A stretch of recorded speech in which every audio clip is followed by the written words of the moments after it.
Bismillahirrahmanirrahim. Assalamualaikum warahmatullahi wabarakatuh. Perkenalkan, kami dari tim IMIS, Tasai IMIS, IAIN Syekh Nurhidin Cirebon Regional Jawa Barat. Saya Solehatul Fitri bersama dengan rekan saya Muhammad Fadil, Salsabila Herunisa Kisworo.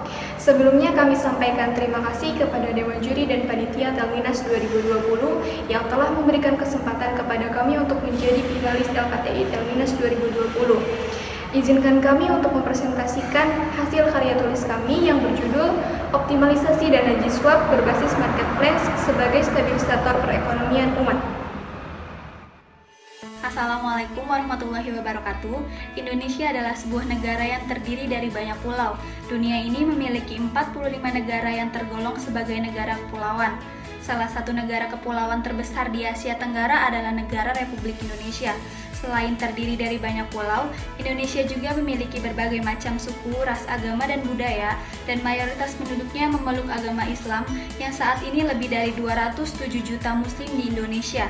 Banyaknya umat muslim di Indonesia berbanding lurus dengan banyaknya tempat ibadah yang dimiliki dan dibangun oleh masyarakat sekitar. Berikut ini kami sajikan data masjid yang ada di Indonesia berdasarkan simas.kemenak.go.id. Yang pertama itu ada Masjid Raya sebanyak 33 masjid, Masjid Besar sebanyak 4.549 masjid, Masjid Bersejarah sebanyak 908 masjid, Masjid Agung sebanyak 404 masjid, Masjid Jami sebanyak 213.741 masjid, dan Masjid Publik sebanyak 42.169 masjid. Selanjutnya, berdasarkan penelitian kami, Masjid Keraton Kanoman ini memiliki potensi untuk memberdayakan dan mengembangkan perekonomian umat, di mana masyarakat sekitar masih kurangnya kestabilan dalam perekonomian masyarakat, karena notabene masyarakat sekitar lulusan SD, SMP, yang jelas masih kurangnya pengetahuan tentang pemberdayaan di melakukan kegiatan yang masih belum optimal. Nah, belum optimal di sini artinya dana yang dikelola dari infak dan sedekah yang nantinya akan dilakukan pencatatan dan pelaporan pada hari Jumat dan hanya dipajang di papan informasi tanpa adanya proses pengarsipan secara lanjut. Yang kedua, masyarakat sekitar Masjid Keraton Kanoman ini masih menggunakan pemikiran yang tradisional. Nah, pemikiran yang tradisional di sini artinya itu mereka menganggap bahwa dana yang masuk hanya dipergunakan untuk keperluan masjid saja, tidak dipergunakan untuk kegiatan bisnis yang nantinya juga akan menunjang pengembangan di Masjid Keraton Kanoman ini. Selanjutnya saya akan menjelaskan sedikit tentang metodologi penelitian yang kami gunakan. Yang pertama itu sumber data. Kami langsung datang ke Masjid Keraton Kanoman untuk melakukan wawancara dan observasi kepada beberapa masyarakat yang ada di sekitar Masjid Keraton Kanoman. Yang kedua itu ada dilihat dari analisis data. Analisis data yang kami gunakan dalam penulisan menggunakan analisis deskriptif, dan pendekatan penelitian yang kami gunakan adalah pendekatan kualitatif.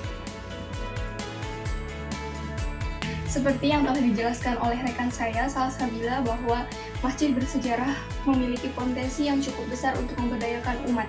Tidak hanya masjid besar saja, tetapi masjid bersejarah juga memiliki potensi. Dilihat dari sumber dana yang dihasilkan oleh masjid bersejarah, yang salah satunya yaitu dari dana infak atau sedekah masyarakat sekitar atau pengunjung dari wilayah lain, atau bisa disebut dengan wisatawan yang mengunjungi masjid bersejarah hanya untuk melihat keunikannya, dapat menambah dana yang dihasilkan dari masjid bersejarah tersebut. Sehingga dari situlah jika manajemen keuangannya cukup baik dalam masjid bersejarah, akan menghasilkan cukup dana untuk memberdayakan masyarakat sekitarnya. Nah, pemberdayaan tersebut dapat dilakukan dengan cara mengikuti perkembangan zaman saat ini, yaitu dengan marketplace, karena marketplace saat ini sedang booming-boomingnya seperti Shopee, Lazada, dan lain sebagainya. Nah, di sini kami telah memberikan konsep aplikasi untuk memberdayakan masyarakat sekitar dengan cara memberikan pembiayaan kepada masyarakat sekitar dan membuatkan pasar untuk mereka. Konsep aplikasi yang telah kami sediakan yaitu bernama aplikasi Kanoman Store, di mana di dalamnya aplikasi ini dapat menjual barang-barang masyarakat dengan memasukkan produk masyarakat ke dalam aplikasi ini agar produk tersebut dapat dihasilkan atau dapat dijual oleh masyarakat tersebut. Berikut konsep aplikasi tersebut. Yang pertama logo Kanoman Store, yang kedua login, yang ketiga tampilan produk, dan selanjutnya tampilan pasar. Selanjutnya juga ada tampilan akun untuk yang membuat pasar. Selanjutnya ada tampilan belanja untuk masyarakat yang ingin berbelanja di aplikasi Kanoman Store ini, dan ada tampilan Ziswap untuk masyarakat yang ingin memberikan Ziswap, infak atau sodakoh dan lainnya dalam melewati aplikasi ini. Dan selanjutnya ada tampilan donatur. Donatur ini dapat memberikan sumbangan kepada masjid bersejarah, dan dana itu tentunya untuk memberdayakan masyarakat atau memberikan pembiayaan untuk usaha masyarakat. Dan selanjutnya ada tampilan konfirmasi untuk mengkonfirmasi bahwa donatur tersebut atau infak sodakoh tersebut di-ACC oleh seseorang yang ingin memberikan. Nah, selanjutnya ada letak penstabilan dari aplikasi Kanoman Store ini. Letak penstabilannya ini di mana? Yaitu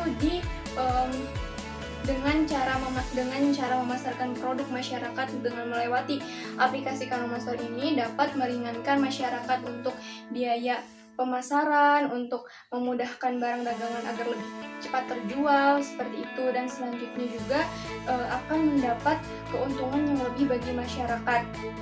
Selanjutnya juga menurut survei yang telah kami lakukan bahwa tidak sedikit masyarakat yang menghentikan usahanya hanya karena modalnya itu kurang atau tidak ada.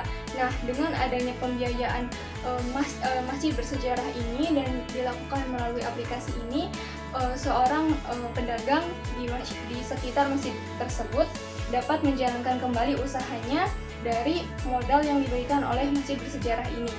Selanjutnya saya serahkan kepada rekan saya, yaitu Muhammad Fadil. Dari hasil riset yang saya temui dengan teman-teman saya, di mana kami menemukan bahwa yang pertama riset yang pertama ini kami mewawancarai dari pihak DKM yang bernama Bapak Haji Raden Muhammad Sofan. Beliau masih keluarga dari keraton, tapi mungkin beliau masih terkendala dengan pihak atasan, ya pihak sultan, karena mungkin merasa belum. Nah, ini menjadi tantangan kita sebagai mahasiswa terutama untuk melakukan perubahan terhadap masyarakat. Lalu kemudian ada selanjutnya mewawancarai dari seorang ibu yang bernama Ibu Hendrik. Beliau ini seorang pedagang, mungkin beliau udah lumayan sukses, udah punya modal. Ya beliau sangat setuju dengan bantuan seperti ini. Ya ketemu mungkin bisa menjadi penambah modal untuk beliau, menambah usaha untuk mengembangkan usahanya kembali gitu. Lalu kemudian hasil riset selanjutnya ini dari masyarakat sekitar, yaitu Bapak Antaris. Beliau dulunya pedagang, tapi sekarang beliau tidak melakukan usahanya lagi karena beliau terkendala dengan modal. Dan semoga dengan adanya program seperti ini, dengan rencana seperti ini, bisa membantu masyarakat terutama yang ingin usaha kembali, bisa melakukan modalnya, bisa melakukan usahanya lagi dengan bantuan Ziswap ini dan aplikasi atau marketplace ini. Dan dari kesimpulan yang dibahas tadi, yang pertama yaitu dengan masjid, terutama masjid bersejarah ini memiliki potensi yang sangat tinggi untuk dikembangkan, karena banyak sekali pengunjung yang terutama sumbangan itu sangat bagus gitu. Tapi sayangnya ini belum dimanfaatkan secara baik. Kemudian dengan aplikasi ini semoga bisa menjadi solusi terutama bagi masyarakat sekitar untuk membantu perekonomiannya dan membantu kestabilan ekonomi di masyarakat sekitar. Terima kasih atas perhatiannya. Mohon maaf apabila ada kesalahan dalam presentasi kami. Wassalamualaikum warahmatullahi wabarakatuh.